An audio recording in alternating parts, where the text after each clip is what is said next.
Okay, welcome back. We have just seen the definitions of stereoselective and stereospecific reactions and asymmetric synthesis. Okay. And in true sense they are all different, but in reality what happens, the stereoselectivity is now most often clubbed with asymmetric synthesis. So, if an asymmetric synthesis, the actual asymmetric synthesis definition, that whenever a chiral center is converted into a chiral center, and if you get one configuration in excess over the other, that is asymmetric synthesis. Many scientists call it that it is a stereoselective synthesis, that you are making one stereoisomer more over the other. Okay. Now, I will just show you a few slides to impress upon you that again upon the importance of this asymmetric synthesis, and the definitions are also included here. See, what you should know, that most of the naturally occurring compounds that we see in our daily life, most of the naturally occurring or biologically active organic compounds, they contain chiral centers, and nature makes it creates these chiral centers only in one configuration with a defined geometry. And the question is, that means nature has the ability to make compounds or to make asymmetric synthesis of highest order.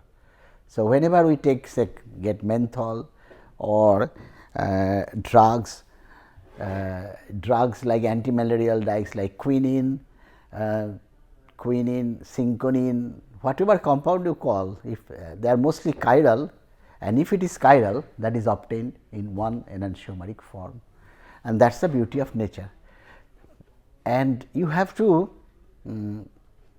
asymmetric synthesis is, I have given you the definition, that a chiral unit is converted into an chiral unit. So, that is one textbook definition, but I gave you that one chiral center. I have defined this unit as a chiral center, and convert a chiral center converted to a chiral center in unequal amounts, that is called an asymmetric synthesis. Now, asymmetric synthesis why is important? I again quote some examples, that there are molecules which are artificially made, like this compound. These are called the sex pheromones, means they can attract the counter, the opposite partner. But when you take the mirror image of this molecule, this attract males and this attracts females. So, only there is a difference in the stereochemistry. This is the mirror image of this one. So, one enantiomer, if it is present in the body, then the males feel an affinity towards the animal which is secreting this type of compound. On the other hand, females have the affinity, affinity if some animal is secreting this molecule. So, you see just a difference in stereochemistry can have different biological activity, can discriminate between two opposite people, male and female. Similarly, there was one drug, this is a man-made drug, thalidomide. This name was thalidomide, and the structure is shown here. This was sold in the 1960s as a plus minus mixture, that means as a racemic mixture, and it was given to pregnant mothers. Okay. The pregnant mothers who are likely to have child very soon. So, those that was, now what happened, this was given as DL mixture. At that time, drugs were all given as racemic mixture unless they are naturally occurring, because natural products are all chiral. So, the synthetic drugs were usually made in the laboratory, they are all prepared in the DL form, because DL form is the easier ones to make. If you want to make it in the optically pure form, then you have to do an asymmetric synthesis, and asymmetric synthesis will cost you more, because your design has to be more subtle and more chemically intensive. So, the cost was higher if you want to have only optically pure of this or that. So, the drug companies, just to cut down their costs, they were introducing the DL pair, thinking that they will have the similar kind of effect in the body. But what happened, thalidomide was meant to have a sedative action for morning sickness, which is usually the pregnant women suffers. But what happened, this is the molecule which with this configuration that has the sedative effect. The other compound, the mirror image, causes fetal defects. That means, it is called a teratogenic compound, which causes birth defects.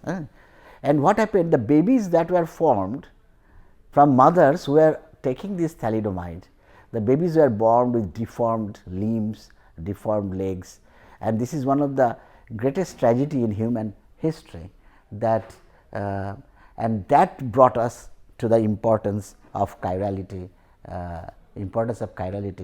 in pharmaceutical industry. I told you in the beginning that chirality is very important in pharmaceutical industry, and this was the turning moment in the history of drug industry, when drug industries realized that in order to sell a drug, you have to have you have to first know what the effects of the plus compound and what are the effects of the minus compound.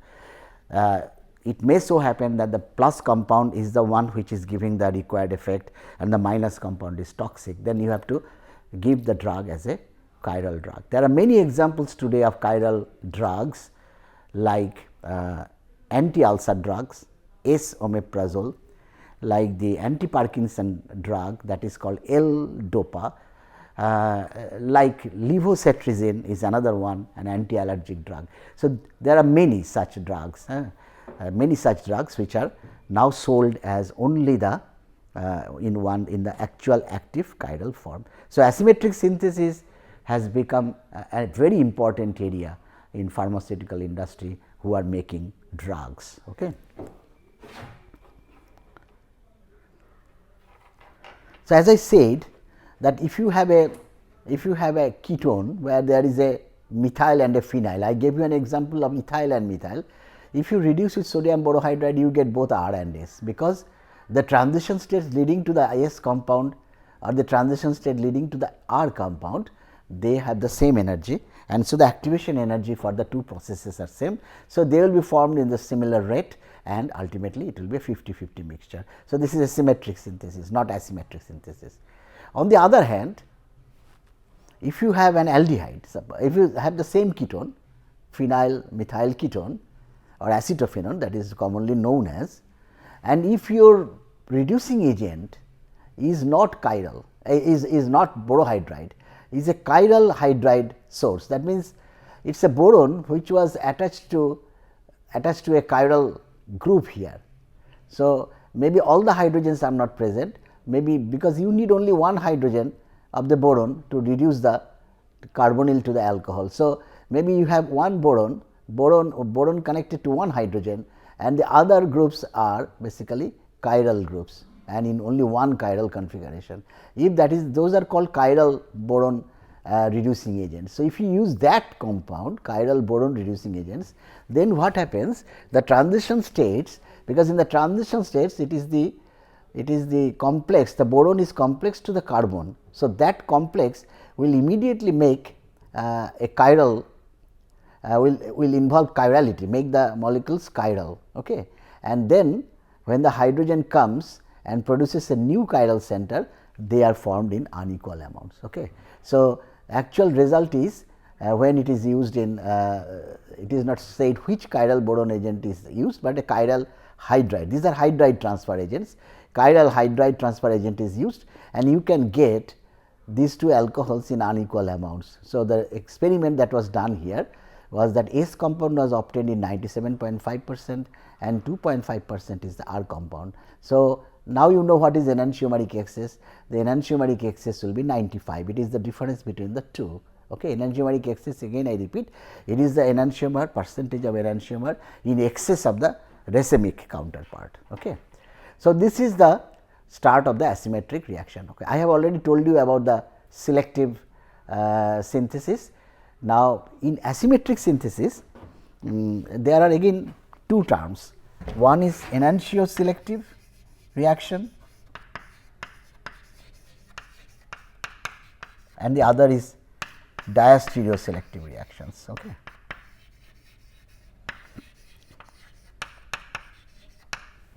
So, if your products, suppose the products that are obtained, possible products C and D are linked by the enantiomerism, that means C is the mirror image of D, and if you get only C, then that reaction will be enantioselective, because you are getting one enantiomer over the other. If it happens to be that C and D are not mirror images, they are diastereomers, and you get only one in major amount, suppose C is in major amount, then that will be called a diastereoselective reaction. Okay. So, depending upon the relationship of the products, you can call them as enantiospecific or diastereospecific or diastereoselective or enantio. Sometimes specific is also called, but the better term is, because specificity is reserved for the configuration of the starting material. So, it is better that you use this enantioselective and diastereoselective. So, here this is a diastereoselective reaction if you get one diastereomer over the other, and if you get one enantiomer in excess over the other, then that will be called enantiospecific. Okay. Now, remember when we started with the carbonyl chemistry, I said that if you take a flat carbonyl with two adjacent hands and none of the hands are chiral, then what happens? The nucleophile, which is also suppose not chiral, when it comes, then it generates transition states which are enantiomeric in nature, and that is why the rates of formation of both R and S compound will be same and you get 1:1 mixture. However, suppose a molecule already has a group which is chiral, which has got a chiral center in one particular configuration, if you can get it, and suppose this is another group R. So, now this molecule is not chiral here, but overall it is a chiral molecule, because it has got a chiral center somewhere in L. Okay. And suppose this chiral center, whatever is present in L, is having an S configuration. I think better make it another group, say X, in S configuration. Okay. And you now add the nucleophile. Okay. So, the nucleophile will add to it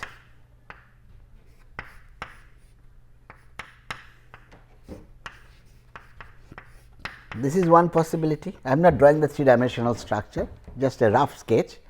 So, this is one possibility, and the other is the nucleophile on this side and OH on the other side. Okay. X and L star remains. Okay. Now, suppose now this is still S, this is still S, because you have not touched the chiral center of L. What you have done is you have created a new chiral center. Okay, you have created a new chiral center. Now, there is a possibility that they will have configuration. Suppose the sequence, I did not know what is the nucleophile, but suppose we have a sequence order here such that this becomes R. So, then this has to be S. Okay, if this is R, then this is S. I am not giving any priority order. Suppose this becomes R, the priorities are such that this carbon becomes R, then this carbon will become S. Okay. So, what is the two products? The two products are SS and SR and SS. What is the relationship between these two products? The relationship between these two products are diastereomers. Okay. And that implies that this is going into the two products, the RS or the SS, because these are diastereomers. So, these two will be also diastereomers, because the transition states, if you take the mirror image of this transition state to the and the other transition state, a mirror image of one transition state, and try to compare with the other transition state, it is not possible, because you have one configuration which is always S. So, taking the mirror image of one one in transition state, you have to make this R, but that is not possible because this is fixed S. So, the transition states now you have will be diastereomeric. That is why I gave different heights. Why these are diastereomeric? Because you have already a prefixed, predefined configuration for which you do not have any mirror image in these transition states. These transition states always have this S L, L as the S, and then if I write it this way, that this will be S, and if the configuration that is being generated is R, then this will be S R and this will be S S, but this is relationship is diastereomeric. So, the principle of asymmetric synthesis, as I told you earlier, that you have to go through diastereomeric transition state. So, if you go through that diastereomeric transition state, you will get selectivity, or you will get the asymmetry that you desire. Okay. So, asymmetry can be obtained in various ways. One is the molecule already having a chiral center, that is one way. The other is that you use the reagent which is chiral. Then also, because in the transition state the nucleophile is involved, and if the nucleophile has a particular configuration, so then the configuration is fixed, you cannot have the enantiomeric mirror image, then you have to have diastereomeric mirror image. Okay. So, the other possibility is the nucleophile can be chiral. There is a third possibility that there are, if it is a catalytic reaction, some reactions can be catalyzed, then the catalyst can be chiral. That what happens in biological system, that why natural products are chiral, why all natural products nature makes are chiral, because nature uses enzyme which are chiral catalysts. So, whenever a reaction is done via a chiral catalyst, then also you can get asymmetric induction or asymmetric synthesis, you can achieve asymmetric synthesis. Okay. So, these are the three most important ways. Either you use already a prefixed already an attached asymmetric center, or you can have a chiral nucleophile, or you can have a chiral catalyst, or sometimes what happens that if you do not have any asymmetric center, but what you do, you temporarily attach a chiral center into it. Okay. Temporarily attach a chiral center in it and then do the reaction. Then also the transition states will be diastereomeric because of this chirality of this A. Okay. And then after the reaction, once the asymmetry, degree of asymmetry is achieved, then you can take this A off and get the original target compounds. Okay.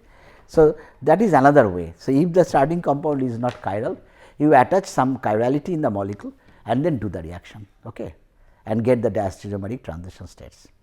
Or you can have chiral reagent, as I said, or you can have chiral catalyst. Okay. Sometimes chiral solvents also can induce asymmetry in the reaction. Okay. Now, let us take the cases where there is a carbonyl and the carbonyl is attached to a carbon which is having a chiral center. Okay. So, chiral center means there are 3 groups here and there is a R group here.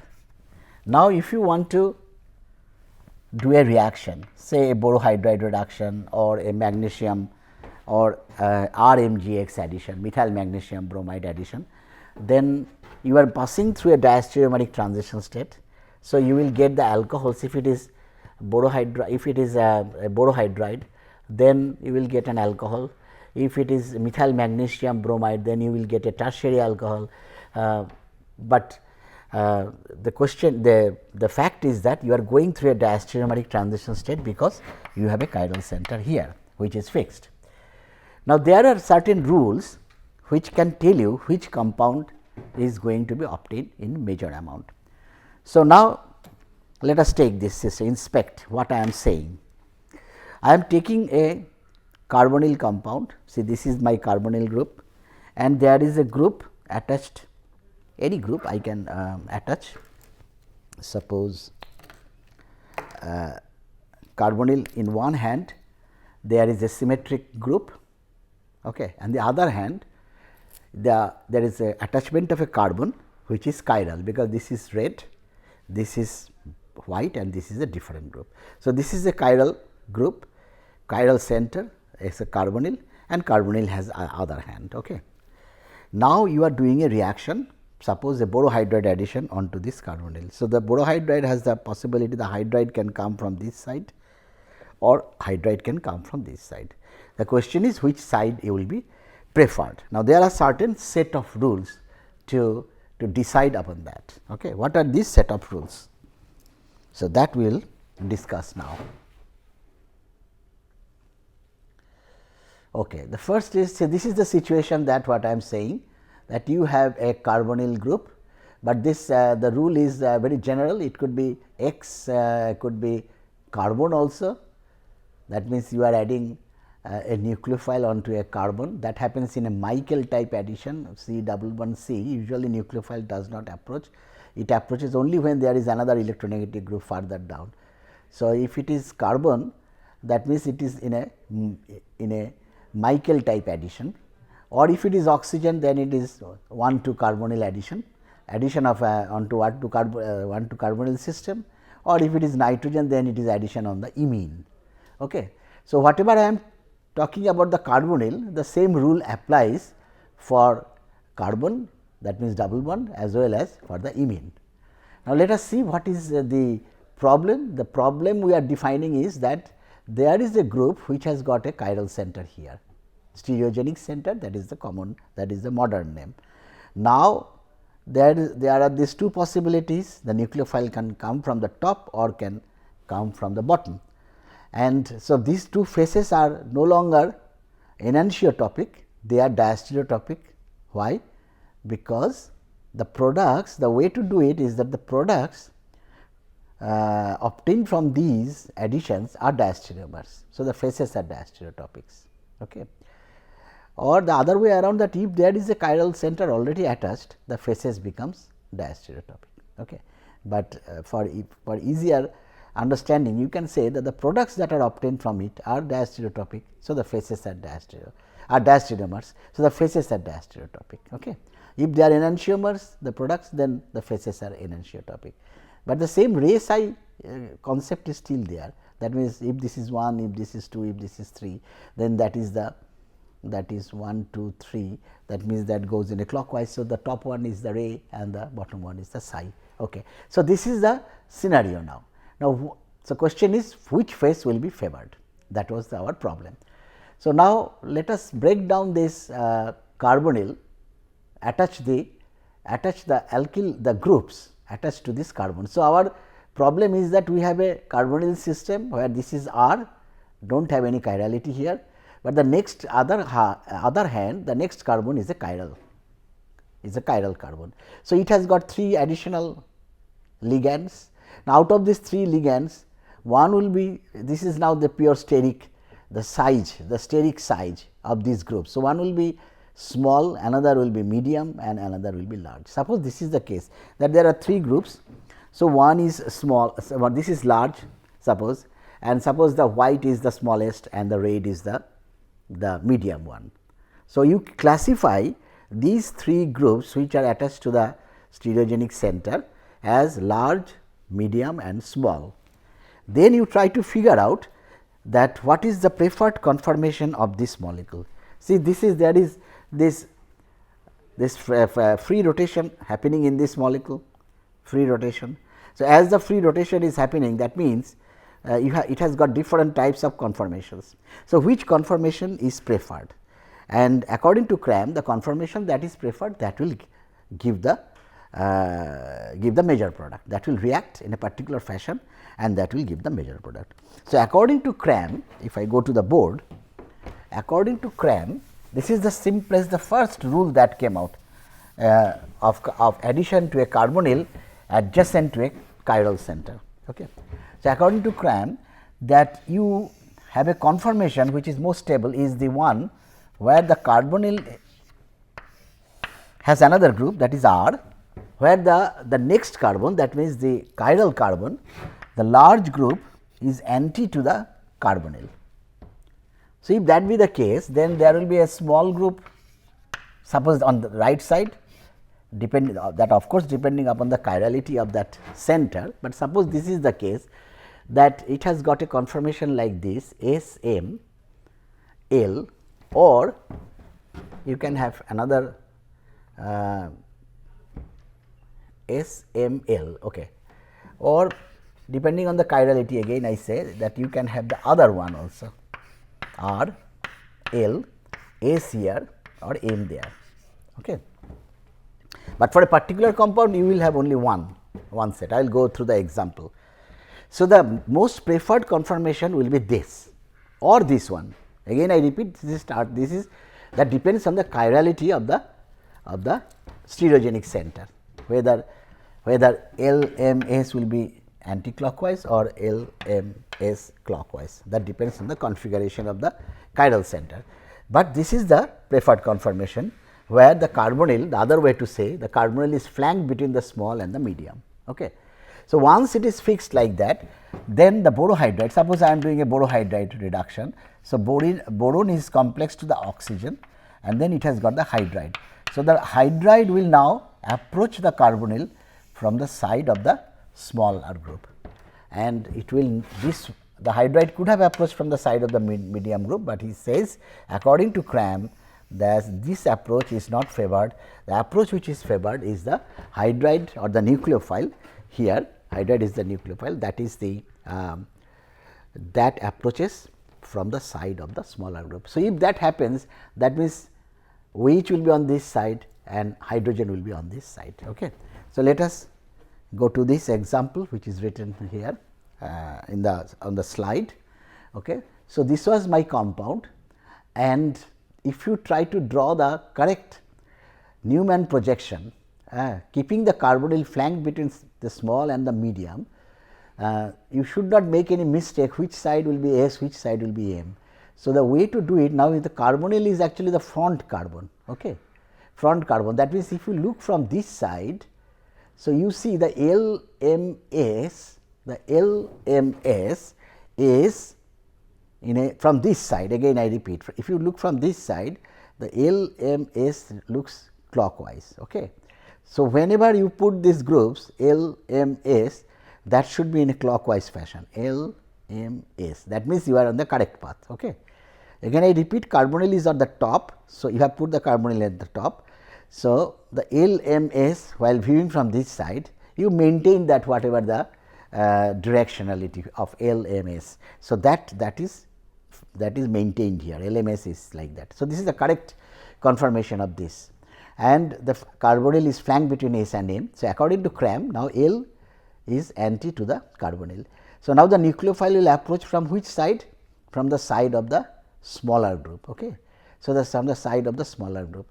So, this will be now according to Bargy-Dunning principle, the hydride should approach at an angle of 107 degrees. So, it will approach in an angle like this, So, it approaches from an angle like this. So, if that happens, then R goes to the right side. So, this is the nucleophile, and this SML remain at the same position. Only when the nucleophile comes from this side, the oxygen goes to the nucleophile comes from this side, the R moves to the right side, which remains at the same position, because it was 107 degree. So, only slight deviation, only slight adjustment this CO bond has to do.